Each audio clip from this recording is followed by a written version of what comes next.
একটা মানুষকে কয়েক সেকেন্ডের ভিডিওর মধ্যে যতটুকু ভাবে দেখা যায়, সে যতটুকু ভাবে প্রেজেন্ট করে সেই অনুযায়ী তাকে কখনোই জাজ করা যায় না। এখন আমি টুকটাক যাই ভিডিও করি, এই অনুযায়ী হচ্ছে যারা অলরেডি ভিডিও করতেছে তাদেরকে অনেক অনেক বেশি বিচার করতে পারি, কারণ এটা আসলে অনেক বেশি সময়ের ব্যাপার, তার উপর আবার শ্রমেরও ব্যাপার। অনেকেই বাইরে জব করে তারপরে এসে এরকম টুকটাক ভিডিও করে, এটা অনেকের শখের বশত করে, অনেকে একটা ইনকাম সোর্স হিসাবে ব্যবহার করে। যে হিসাবেই ব্যবহার করুক না কেন, এটা দুই পক্ষেরই অনেক বেশি শ্রম এবং সময়টাকে ব্যবহার করতে হয়। অন্যের সমালোচনা করে সময় ব্যয় না করে আপনিও ছোটখাটো ভাবে স্টার্ট করে দিতে পারেন, কারণ এখন এমন সুন্দর একটা মাধ্যম, আমার মনে হয় সবাইকেই এঙ্গেজ হওয়া উচিত। তবে সবারই অনেক কাজ থাকে, অনেক ব্যস্ততা থাকে, অনেকের সংসার থাকে, পড়ালেখা থাকে, এই সব কিছুর মধ্য দিয়ে যদি মিনিমাম সময় আপনি বের করতে পারেন তখন এটাকে আপনি বেছে নিতে পারেন। সো হাই এভরিওয়ান, আসসালামু আলাইকুম, welcome to my new another video. তো আজকে রাতে হচ্ছে অফিস থেকে বাসায় ফেরার পথে ছাগলের মাংস নিয়ে আসলাম। তো অনেক দিনের ইচ্ছা ছিল ছাগলের মাংস খাবো, তো নিয়ে আসলাম। মোটামুটি একটা রিজনেবল প্রাইসও পেয়ে গিয়েছিলাম।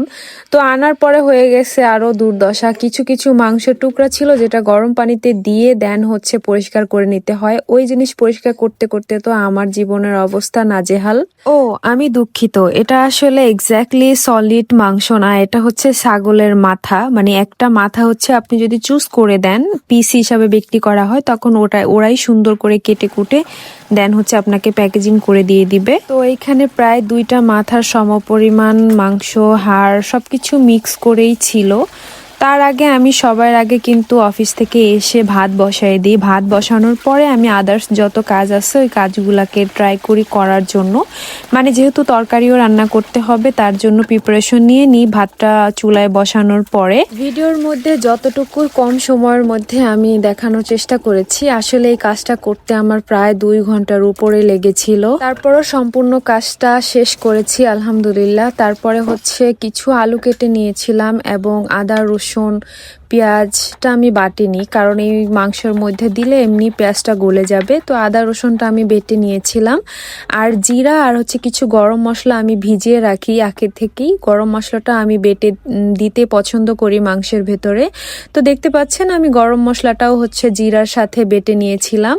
দেন হচ্ছে আমি এগুলোকে একসাথে সব মিক্স করে, যেহেতু ছাগলের মাংস, গরুর মাংস, হাঁসের মাংস, এগুলো রান্না কেন জানি মাখায়া করলে সব থেকে বেশি টেস্ট লাগে বা ভালো লাগে, আর অনেক বেশি সময়ও বেঁচে যায়।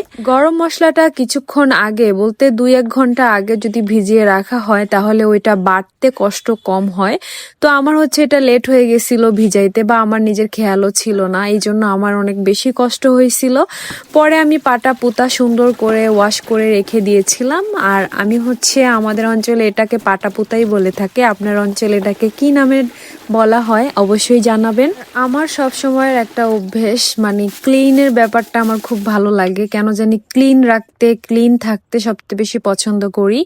তো এখন দেখতে পাচ্ছেন আমি ছাগলের মাংসটা নিয়ে সুন্দর করে পেঁয়াজ কুচি, আদা রসুন বাটা, কাঁচামরিচ এবং পাটা ধোয়া মশলার পানিটাও হচ্ছে হালকা দিয়ে দিলাম, সাথে হলুদের গুঁড়ো, মরিচের গুঁড়ো সব একসাথে দিয়ে দিলাম। অবশ্যই আপনার পরিমাণ মতো আপনি লবণ দিয়ে দিবেন, সাথে দিয়ে দিব সয়াবিন তেল। সব একসাথে দেওয়ার পরে সুন্দর করে নিজের হাত দিয়ে একদম সুন্দর করে মেখে নিব। আর গরম মশলাটা হচ্ছে প্রথমবার কষানোর পরে হচ্ছে আমি এটা ব্যবহার করে থাকি।